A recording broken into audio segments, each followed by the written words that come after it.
الحمد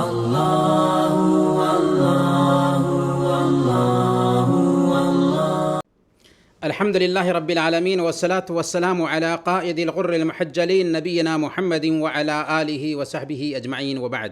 محترم بھائیوں اور دینی بہنوں، السلام علیکم ورحمۃ اللہ وبرکاتہ۔ آج ہماری گفتگو کا ٹاپک ہوگا 3 بہترین اموال۔ کیا ہیں وہ 3 بہترین اموال؟ آئیے انہیں جانتے ہیں۔ مسند احمد اور سنن ترمذی اور سنن ابن ماجہ کی روایت ہے۔ حضرت ثوبان رضی اللہ تعالی عنہ بیان کرتے ہیں کہ جب یہ آیت کریمہ اتری، والذین یکنزون الذہب والفضہ ولا ينفقونها فی سبیل اللہ فبشرهم بعذاب علیم یوم یحمى علیہا فی نار جہنم فتکوی بها جباہهم وجنوبهم وظہورهم هذا ما کنزتم لانفسکم فذوقوا ما کنتم تکنزون۔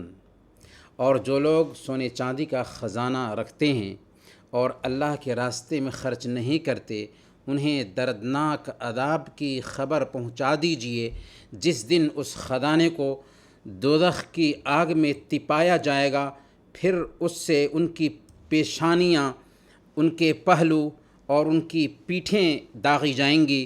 ان سے کہا جائے گا کہ یہ ہے جسے تم نے اپنے لیے خزانہ بنا کر رکھا تھا، پس اپنے خزانوں کا مزہ چکھو۔ حضرت ثوبان رضی اللہ تعالیٰ عنہ کہتے ہیں کہ جب یہ آیت کریمہ اتری تو اس وقت ہم اللہ کے نبی صلی اللہ علیہ وسلم کے ساتھ سفر میں تھے۔ اس آیت کو سن کر بعض صحابہ نے کہا، انزل فی الذہب والفضہ لو علمنا ای المال خیر فنتخذہ۔ یہ آیت کریمہ سونے اور چاندی کی مذمت میں نازل ہوئی ہے۔ کاش ہمیں پتہ چل جائے کہ کون سا مال بہتر ہے تو ہم سونے چاندی کی بجائے وہ مال حاصل کر لیتے اور اس کا ذخیرہ کرتے۔ اللہ کے نبی صلی اللہ علیہ وسلم نے ارشاد فرمایا، افضلہ لسان ذاکر وقلب شاکر وزوجۃ تعینہ علی ایمانہ۔ بہترین مال وہ زبان ہے جو اللہ کے ذکر میں مشغول رہتی ہے، وہ دل ہے جو شکر ادا کرتا ہو، اور وہ ایمان والی بیوی ہے جو دینی معاملات میں شوہر کی مددگار بنتی ہے۔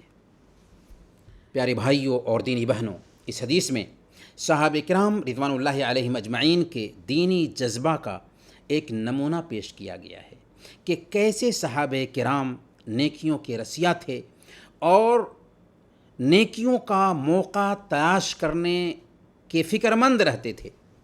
ان کی ہر وقت یہی کوشش ہوتی تھی کہ ایسا عمل کریں جو دنیا اور آخرت میں نفع بخش ہو۔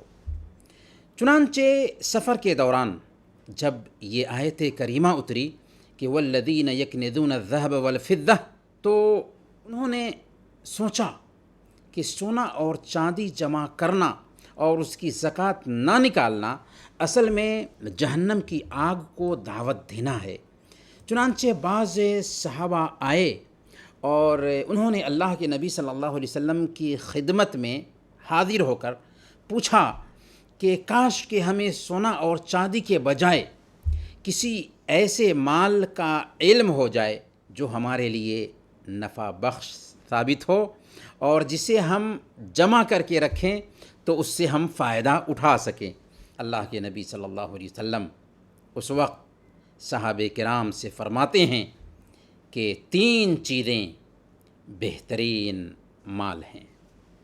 پہلی چیز وہ زبان جس پر اللہ کا ذکر جاری رہتا ہو۔ ذکر دلوں کے لیے زندگی ہے، اور جس دل میں ذکر نہیں وہ دل مردہ ہے۔ زبان ہمیشہ اللہ رب العالمین کے ذکر سے تر رہے، یہ بہترین مال ہے، بہترین سرمایہ ہے۔ زبان پر ہر وقت اللہ کا ذکر جاری رہے، یہ بہترین ذخیرہ ہے۔ سبحان اللہ، والحمد للہ، لا الہ الا اللہ، اللہ اکبر بہترین ذکر ہے جو ہمیشہ زبان پر جاری رہنا چاہیے۔ اس سے بہتر ذخیرہ کچھ نہیں ہو سکتا، کیونکہ دنیاوی مال اور دولت چند روزہ اور فانی ہے، جبکہ آخرت کا سرمایہ یہی ذکر ہے۔ سنن ترمذی کی روایت ہے، اللہ کے نبی صلی اللہ علیہ وسلم نے ایک دن صحابہ کرام سے کہا تھا کہ کیا میں تمہیں وہ عمل نہ بتاؤں جو تمہارے سارے اعمال میں سب سے بہتر، تمہارے درجات میں سب سے بلند، تمہارے لیے سونا اور چاندی خرچ کرنے سے بہتر، اور تمہارے لیے اس سے بھی بہتر ہے کہ تم دشمن سے ملو، ان کی گردنیں اتار دو اور وہ تمہاری گردنیں اتار دیں۔ صحابہ نے عرض کیا کہ یا رسول اللہ کیوں نہیں، ہمیں ضرور بتائیں۔ اللہ کے نبی صلی اللہ علیہ وسلم نے فرمایا کہ یہ اللہ تعالیٰ کو یاد کرنا ہے، ذکر کرنا ہے، ذکر کی یہ فضیلت ہے، ذکر کا یہ مقام اور مرتبہ ہے۔ دوسری بہترین چیز جسے اللہ کے نبی صلی اللہ علیہ وسلم نے نہایت عمدہ اور بہترین مال قرار دیا، وہ ہے ایسا دل جو اللہ کا شکر ادا کرتا ہو۔ شکر گزار دل وہ دل ہے جو ایمان سے معمور ہو، شرک اور گناہوں کی آلودگی سے پاک اور صاف ہو، اور اللہ نے حکم دیا ہے کہ اس کی رضامندی اس بات میں ہے کہ بندہ شکر گزار بن کر رہے۔ وَإِن تَشْكُرُوا يَرْضَهُ لَكُمْ، اگر تم شکر ادا کرو تو وہ تم سے راضی رہے گا۔ رب چاہتا ہے کہ بندہ شکر گزار بن کر رہے، اور بہت کم لوگوں کو شکر کی یہ نعمت ملتی ہے۔ وَقَلِيلٌ مِّنْ عِبَادِي الشُّكُورُ، میرے بندوں میں بہت کم ہیں جو شکر گزار ہیں۔ شکر سے نعمتوں میں اضافہ ہوتا ہے۔ لَإِن شَكَرْتُمْ لَأَزِيدَنَّكُمْ، اگر تم شکر ادا کرو گے تو ہم مزید نعمتیں عطا کریں گے۔ عمر بن عبدالعزیز رحمۃ اللہ علیہ فرمایا کرتے تھے، قیدوا نعم اللہ بشکر اللہ عز وجل، اللہ کی نعمتوں کو اس کا شکر ادا کر کے قید کرو۔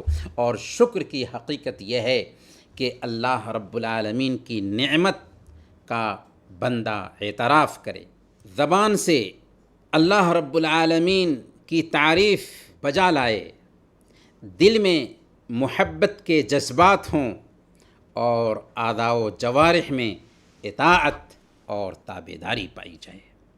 تیسری چیز جسے اللہ کے نبی صلی اللہ علیہ وسلم نے عمدہ اور بہترین مال قرار دیا، بہترین سرمایہ قرار دیا، وہ ہے مومنہ بیوی جو نیکی کے کاموں میں اپنے شوہر کا ہاتھ بٹاتی ہے، نیک کاموں کی ادائیگی کے لیے اسے فارغ رکھتی ہے، ہمیشہ اپنے ہی معاملات میں اسے پھنسائے نہیں رکھتی، بلکہ نیکی کا سبق دیتی ہے، نیکی کرنے کے لیے اسے وقت دیتی ہے، نیکی کا ماحول فراہم کرتی ہے، نیک کاموں پر ابھارتی ہے۔ یہ ہے بہترین سرمایہ۔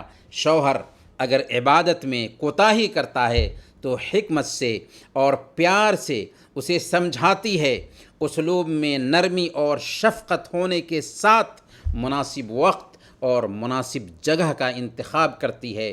ممکن ہے کہ شوہر کے سدھرنے میں وقت لگے، لیکن بیوی کو چاہیے کہ ایسی حالت میں صبر سے کام لے اور لگی رہے، مایوس نہ ہو، تھکے نہیں اور نہ ہی اکتائے، اور اللہ تعالیٰ سے اپنے شوہر کی ہدایت کے لیے دعا بھی کرتی رہے۔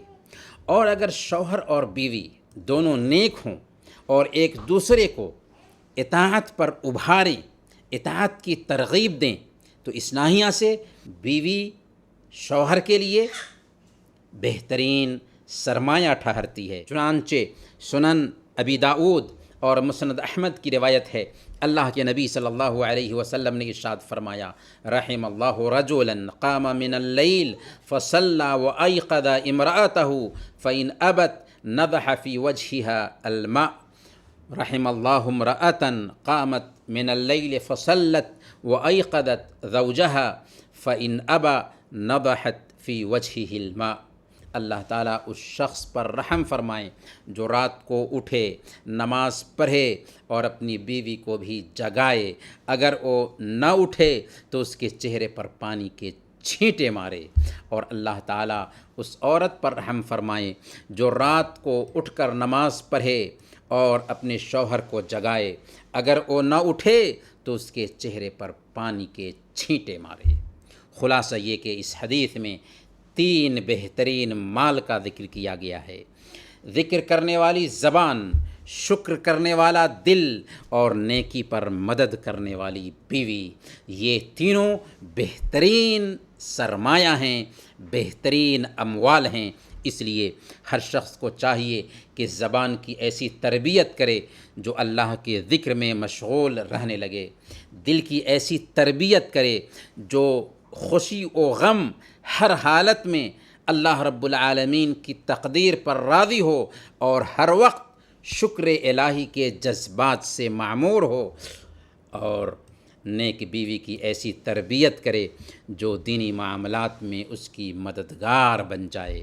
اللہ تعالی ہم سب کو یہ 3 بہترین اموال عطا فرمائے، آمین یا رب العالمین۔ وصلی اللہ علی نبینا محمد وعلی آلہ وصحبہ اجمعین۔